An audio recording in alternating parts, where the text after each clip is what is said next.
മുസ്ലിം യുവാവിനെ കെട്ടിപ്പിടിച്ചു കരയുന്ന രണ്ട് ഹിന്ദു പെൺകുട്ടികളുടെ ചിത്രങ്ങളാണ് കഴിഞ്ഞ കുറച്ചു ദിവസങ്ങളായി സോഷ്യൽ മീഡിയയിൽ വൈറലായിക്കൊണ്ടിരിക്കുന്നത്. മഹാരാഷ്ട്രയിൽ നിന്നുള്ള ഗൌരി, സാവരി എന്നീ പെൺകുട്ടികളാണ് കല്യാണ വേഷത്തിൽ ബാബാഭായ് പത്താൻ എന്ന യുവാവിനെ കെട്ടിപ്പിടിച്ചു കരയുന്നത്.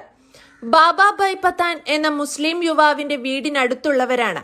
കുട്ടിക്കാലത്ത് തന്നെ പിതാവ് നഷ്ടപ്പെട്ട ഗൌരിയും സാവരിയും. അമ്മയാണ് ഇരുവരെയും കഷ്ടപ്പെട്ട് വളർത്തുന്നത്. ഇത് കണ്ടുകൊണ്ടാണ് ബാബാഭായ് പത്താൻ സഹോദരിമാരെ വർഷങ്ങൾക്ക് മുൻപ് ദത്തെടുക്കുന്നത്. ഒടുവിൽ അവരുടെ ആഗ്രഹപ്രകാരം അവരെ പഠിപ്പിച്ചു. നല്ല വരന്മാരെ അന്വേഷിച്ച് കണ്ടെത്തി അവരുടെ വിവാഹവും നടത്തിക്കൊടുത്തു. അതും അവരുടെ മതാചാരപ്രകാരം. ഒടുവിൽ വിവാഹം കഴിഞ്ഞ് പോകുന്നതിനിടെയാണ് ബാബാഭായ് പത്താനെ പിരിയുന്ന സങ്കടത്തിൽ രണ്ട് പെൺകുട്ടികളും അയാളെ കെട്ടിപ്പിടിച്ചു കരയുന്നത്. പെൺകുട്ടികളുടെ മാതാവ് പത്താനെ സ്വന്തം സഹോദരനായാണ് കണ്ടത്. വർഷാവർഷം അവർ പത്താന്റെ കയ്യിൽ രാഖി കെട്ടി അത് ആഘോഷിക്കാറുമുണ്ട്. അതുകൊണ്ടുകൂടിയാണ് ഒരമ്മാവിന്റെ സ്ഥാനത്തു നിന്നും മറ്റൊരു മതത്തിൽപ്പെട്ടവരായിരുന്നിട്ട് പോലും പത്താൻ സഹോദരിമാരെ പഠിപ്പിച്ചതും വിവാഹം